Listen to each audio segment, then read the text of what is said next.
By now you know the Manny Pacquiao Errol Spence Jr. fight is off, and no matter what we think of what happened to the truth, this was a bad thing for boxing. Another big, if not the biggest fight of the 2021 summer canceled for now, which is, of course, another bad look for the PBC. Now hopefully Errol Spence Jr., who claims to just had surgery done on his eye, and also got back in the ring after his horrific car accident, will be able to recover from yet another setback. Hey Ringsiders, this is your host, Boxing's Objective Observer, and welcome back to Ringside Stories. Feel free to like and share. Don't forget to subscribe to the channel and hit that notification bell if you enjoy the content. Quote, I'm very disappointed that I won't be able to fight Manny Pacquiao on August 21. I was excited about the fight and the event. Unfortunately, the doctors found a tear in my left eye and said I needed to get surgery on it ASAP and that there was no way I could fight with my eye in that condition. I'd like to apologize to everyone. We've come back from worse, end quote. Now let's examine the official reason for the fight not happening on Errol Spence's side.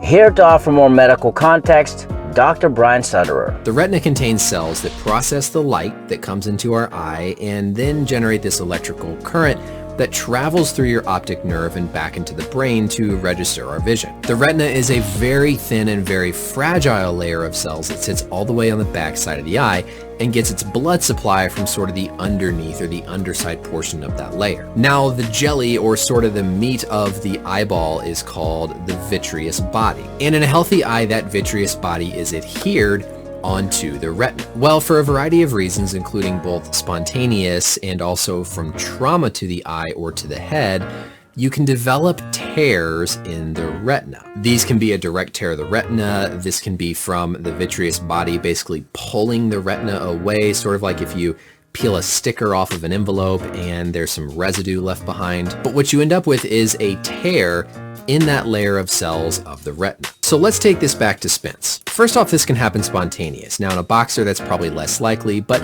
these can just occur due to a variety of reasons from the eye, most likely with aging, but also just from the normal shape of the eye and how that can affect some of these forces. I've seen some discussion about, was this from his car accident? That car accident was like over a year ago, and so I don't think there's really much chance at all that that tear would have been there and he just would have not noticed it until recently. So I think that's definitely a myth that we can debunk. Combat athletes are required to get a medical approval depending on the specific state's athletic commission for where they're competing. This fight was going to take place in Las Vegas, so the fighters are under the guidance and regulation of the Nevada State Athletic Commission. If we go to their website, they clearly outline what's basically required for a fighter to get approved to compete. And one of them, of course, is this report of a physical exam. So if we open this up, basically what this does is this is the physical, this is the medical clearance that these boxers have to undergo before they're allowed to participate in the fight. But more importantly in this case, you must go to an ophthalmologist for a dilated eye exam for licensure. So for Spence to be cleared to fight, even if he has zero eye symptoms, every year he has to go and get a dilated eye exam from specifically an ophthalmologist. The ophthalmologist is going to discover if there is a retinal tear, because that's the point of going to the ophthalmologist. Now where this gets even more interesting, and why I think this timing and the location of the fight could have saved his vision, is that every state has different physical exam forms and different regulations for what's required to participate, including the eye exam. The Association of Boxing Commissions and Combative Sports actually outlines on their website here what each state requires for their medical commission clearance. If we go down to Nevada here, the eye exam must be dilated eye exam from an ophthalmologist, must be done more than 24 hours from the fight, and is valid for 1 calendar year. So in order for Spence Jr. to bow out of his fight, he would have had to falsify his injury and lie to the Nevada State Athletic Commission. That is possible, but given the circumstances, a bit unlikely in my opinion. Manny Pacquiao's reaction to this situation, quote, first and foremost, I ask everyone to join me in praying for a full and complete recovery for Errol Spence Jr. Thank God his physical examination discovered his eye condition before he suffered any further damage. I have agreed to fight Yordenis Ugas on August 21st for the WBA welterweight super championship. The proper way and the only way to win a world title is inside the ring, end quote. So I'm not sure if Pacquiao has seen the evidence. He doesn't seem to question Errol's injury. There was, however, a lot of money at stake because of Manny Pacquiao and the name that he holds, but also because Errol Spence, a unified and undefeated world champion, was involved in this fight and this event. And so my point is, Errol Spence Jr. would have had to trick a lot of people that had money at stake for this fight and this event other than Manny Pacquiao. Now, things might eventually come to the surface later, and even though I agree that there have been things going on behind the scene that are disclosed to the public, I will give Errol Spence Jr. the benefit of the doubt when it comes to his eye injury for now. Still, no matter how you slice it or dice it, the Pacquiao-Spence fight falling through looks bad for the PBC. I mean, I don't know if it's true or not true. I like Spence. I respect Spence. I know he always ready for any challenge. I just have some suspicions about this whole thing, to be honest with you. The way it manifests and came out suddenly real fast and no one knew it before, it's to me just, and I've been around a long time and I understand certain things that's said because of other things. I'll just say stay tuned if you hear something else other than what everyone was given or was told. I think it's more to the story than what it is. Detached retinal or slight detached retinal is no joke.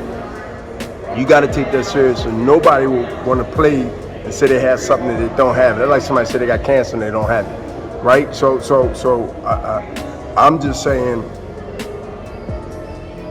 I'm always suspicious about things coming out of nowhere. I'm the type person, if something happened to me, I'll show an x-ray to the world of boxing. Let them know, look, I'm ready to fight. I got an x-ray, look. It's a hairline fracture or it's a straight cut through broken bone. Now, I do think there's more going on that meets the eye, i.e. than people behind the scenes wants us boxing fans to know about. There are a lot of people like Bernard Hopkins who are suspicious of Errol's pullout of the Pacquiao fight. I see their point as it was a sudden pullout, and what is quite the coincidence is that Yordenis Ugas' opponent Fabian Maidana suffered an eye injury in the build-up to their fight on the Spence-Pacquiao undercard. Just like Errol Spence Jr., Fabian Maidana was forced to withdraw from his August 21st fight. And so with the truth sidelined, Fabian Maidana sidelined, Manny Pacquiao now takes on Cuban Yordenis Ugas, who at the moment holds the WBA super title at 147. The same 147-pound title Manny Pacquiao hasn't lost in the ring ever since he won it in 2019 against the then undefeated Keith Thurman. So in this roundabout way, the PBC replaces a world champion with another world champion, with the chance of the winner to unify against Errol Spence later this year or in 2022. And so having a pay-per-view star in Manny Pacquiao for more than one fight, Ugas and then Errol Spence next, might cover the damage, especially if other fights like the Canelo versus Plant fight does not come to fruition. Now, even though that is a fair point, what if Manny Pacquiao decides to hang him up after the Ugas fight?